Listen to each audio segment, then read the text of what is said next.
प्राचीन काल की बात है। असुरों का एक अत्यंत शक्तिशाली राजा था जिसका नाम हिरण्यकश्यप था। वह अपने बल, तप और वरदानों के कारण अत्यंत अहंकारी हो गया था। उसने कठोर तपस्या करके ब्रह्मा जी से ऐसा वरदान प्राप्त किया कि उसकी मृत्यु न दिन में हो, न रात में, न घर के भीतर हो, न बाहर, न किसी अस्त्र से हो, न शस्त्र से, न मनुष्य द्वारा हो, न पशु द्वारा। इस वरदान के प्रभाव से वह स्वयं को अजेय समझने लगा और उसने तीनों लोकों में यह घोषणा कर दी कि वही एकमात्र भगवान है। हिरण्यकश्यप चाहता था कि सभी लोग उसी की पूजा करें, जो उसका विरोध करता उसे कठोर दंड दिया जाता। किंतु इसी अत्याचारी राजा के घर में एक ऐसा बालक जन्मा जो सच्ची भक्ति का अद्भुत उदाहरण बना। ये बालक था उसका पुत्र प्रहलाद। प्रहलाद बचपन से ही भगवान विष्णु का परम भक्त था। वह हर समय नारायण का नाम जपता रहता और सभी को भक्ति, प्रेम और सत्य का मार्ग बताता। जब हिरण्यकश्यप को यह ज्ञात हुआ कि उसका पुत्र उसकी पूजा न करके विष्णु भक्ति में लीन है, तो वह क्रोध से भर उठा। उसने प्रहलाद को समझाने का बहुत प्रयास किया, डराया, धमकाया, परंतु प्रहलाद अडिग रहा। उसने विनम्रता से कहा, पिताजी, ईश्वर सर्वत्र हैं, वही सच्चे रक्षक हैं। यह सुनकर हिरण्यकश्यप का क्रोध और बढ़ गया। राजा ने अपने पुत्र को मारने के अनेक षड्यंत्र रचे। कभी उसे ऊंचे पर्वत से गिरवाया गया, कभी विष पिलाया गया, कभी सर्पों के बीच फेंका गया और कभी हाथियों से कुचलवाने का प्रयास किया गया। परंतु हर बार भगवान विष्णु की कृपा से प्रहलाद सुरक्षित बच जाता। इससे हिरण्यकश्यप और अधिक क्रोधित हो गया और उसने निश्चय कर लिया कि अब अंतिम उपाय किया जाए। उसने अपनी बहन होलिका को बुलाया। होलिका को यह वरदान प्राप्त था कि वह अग्नि में नहीं जलेगी, बशर्ते वह उस वरदान का उपयोग धर्म के मार्ग पर करे। हिरण्यकश्यप ने योजना बनाई कि होलिका प्रहलाद को गोद में लेकर अग्नि में बैठेगी। उसे विश्वास था कि प्रहलाद जल जाएगा और होलिका सुरक्षित रहेगी। फाल्गुन पूर्णिमा की रात विशाल चिता सजाई गई। होलिका प्रहलाद को अपनी गोद में लेकर अग्नि में बैठ गई। चारों ओर अग्नि की ज्वालाएं उठने लगीं, परंतु प्रहलाद तनिक भी भयभीत नहीं हुआ। वह शांत भाव से भगवान विष्णु का स्मरण करता रहा। उसी क्षण एक अद्भुत चमत्कार हुआ। भगवान की कृपा से अग्नि प्रहलाद को स्पर्श तक न कर सकी, जबकि होलिका, जिसने अपने वरदान का दुरुपयोग किया था, जलकर भस्म हो गई। इस प्रकार सच्ची भक्ति की विजय हुई और अहंकार का अंत। अगले दिन प्रहलाद के सुरक्षित बचने और होलिका के दहन की घटना पूरे राज्य में फैल गई। लोगों को यह संदेश मिला कि अत्याचार और घमंड चाहे कितने ही शक्तिशाली क्यों न हो, और अंततः सत्य और भक्ति की ही जीत होती है।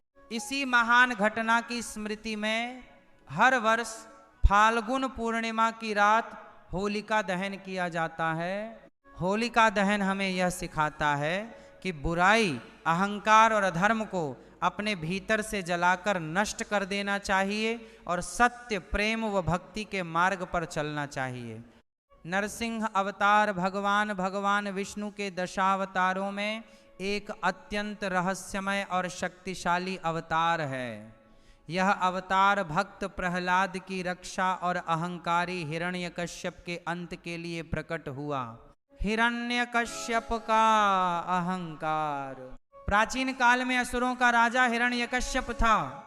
उसने कठोर तपस्या कर ब्रह्मा जी से ऐसा वरदान पाया कि न वह दिन में मरे, न रात में, न घर के भीतर, न बाहर, न किसी मनुष्य से, न पशु से, न किसी अस्त्र से, न शस्त्र से। इस वरदान से वह अत्यंत घमंडी हो गया और स्वयं को भगवान घोषित कर दिया। उसने आदेश दिया कि सभी लोग उसी की पूजा करें। भक्त प्रहलाद की अडिग भक्ति। हिरण्यकश्यप का पुत्र प्रहलाद बचपन से ही भगवान विष्णु का परम भक्त था। वह हर समय नारायण का नाम जपता और सत्य व भक्ति का मार्ग बताता था। यह बात हिरण्यकश्यप को सहन नहीं हुई। राजा ने प्रहलाद को अनेक प्रकार से मारने का प्रयास किया। ऊंचाई से गिरवाना, विष पिलाना, हिंसक पशुओं के बीच छोड़ना, पर हर बार भगवान की कृपा से प्रहलाद सुरक्षित बच गया। स्तंभ से प्रकट हुए भगवान। एक दिन क्रोध में आकर हिरण्यकश्यप ने प्रहलाद से पूछा, क्या तेरा भगवान इस स्तंभ में भी है? प्रहलाद ने निर्भय होकर कहा, हाँ पिताजी, भगवान सर्वत्र हैं। तभी वह स्तंभ फट गया और उससे नरसिंह प्रकट हुए, आधे सिंह आधे मनुष्य, भयंकर तेज और करुणा से युक्त, वरदान की मर्यादा और अधर्म का अंत। भगवान नरसिंह ने हिरण्यकश्यप को संध्या समय न दिन न रात, महल की दहलीज पर न भीतर न बाहर, अपनी गोद में न भूमि न आकाश, नखों से न अस्त्र न शस्त्र दंड दिया। इस प्रकार ब्रह्मा जी के वरदान की मर्यादा भी बनी रही और अधर्म का अंत भी हुआ। प्रहलाद पर कृपा। नरसिंह का उग्र रूप देखकर देवता भी भयभीत थे, पर जैसे ही प्रहलाद ने भक्ति भाव से स्तुति की, भगवान शांत हो गए और प्रहलाद को आशीर्वाद दिया। प्रहलाद आगे चलकर एक आदर्श धर्मपरायण राजा बने। कथा से मिलने वाली शिक्षाएं। सच्ची भक्ति की हमेशा रक्षा होती है। अहंकार का अंत निश्चित है। ईश्वर सर्वत्र है, कण कण में। धर्म की विजय अवश्य होती है। होली केवल रंगों और उत्सव का पर्व नहीं है, बल्कि इसके भीतर गहरे आध्यात्मिक और रहस्यमय अर्थ छिपे हैं। प्राचीन ऋषि मुनियों ने होली को अहंकार, वासनाओं और अज्ञान के दहन का प्रतीक माना है। इसकी कथा बाहरी रूप से जितनी सरल लगती है, भीतर से उतनी ही रहस्यमय और गूढ़ है। रहस्य एक, होलिका केवल एक स्त्री नहीं थी।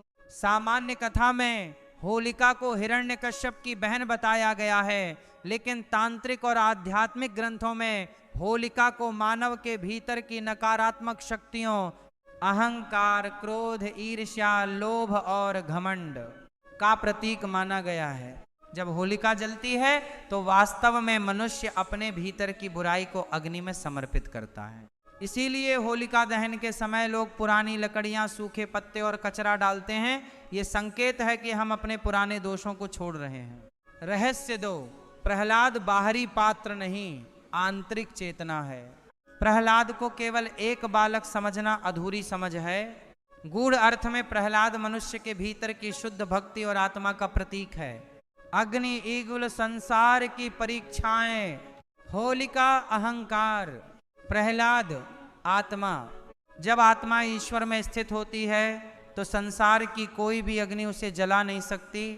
रहस्य तीन, विष्णु बाहर नहीं भीतर प्रकट होते हैं। जब हिरण्यकश्यप ने पूछा, क्या तेरा भगवान इस स्तंभ में है, तो वही स्तंभ फट गया और नरसिंह प्रकट हुए। इसका रहस्य यह है कि ईश्वर बाहर नहीं, हमारे भीतर प्रकट होते हैं जब अहंकार की दीवार टूटती है। रहस्य चार, रंगों का अर्थ केवल उत्सव नहीं। दूसरे दिन खेली जाने वाली होली केवल मस्ती नहीं है। रंगों का गूढ़ अर्थ, लाल ऊर्जा और जीवन, पीला ज्ञान और वैराग्य, हरा नवजीवन, नीला असीम ब्रह्म। जब लोग एक दूसरे को रंग लगाते हैं तो ये संकेत है कि हम सब एक ही ब्रह्म रंग में रंगे हैं। रहस्य पांच, कृष्ण की होली आत्मा और परमात्मा का मिलन। श्री कृष्ण की होली केवल रास या खेल नहीं थी, वह आत्मा, राधा और परमात्मा कृष्ण के मिलन का प्रतीक है। इसीलिए मथुरा, वृंदावन की होली साधना मानी जाती है, केवल उत्सव नहीं। होली का गुप्त संदेश, होलिका जलाओ अहंकार का, रंग लगाओ प्रेम का, स्मरण करो ईश्वर का। होली सिखाती है कि जब भीतर की होलिका जलती है तभी जीवन में सच्चा आनंद और दिव्यता आती है। यदि आप चाहें तो मैं आपको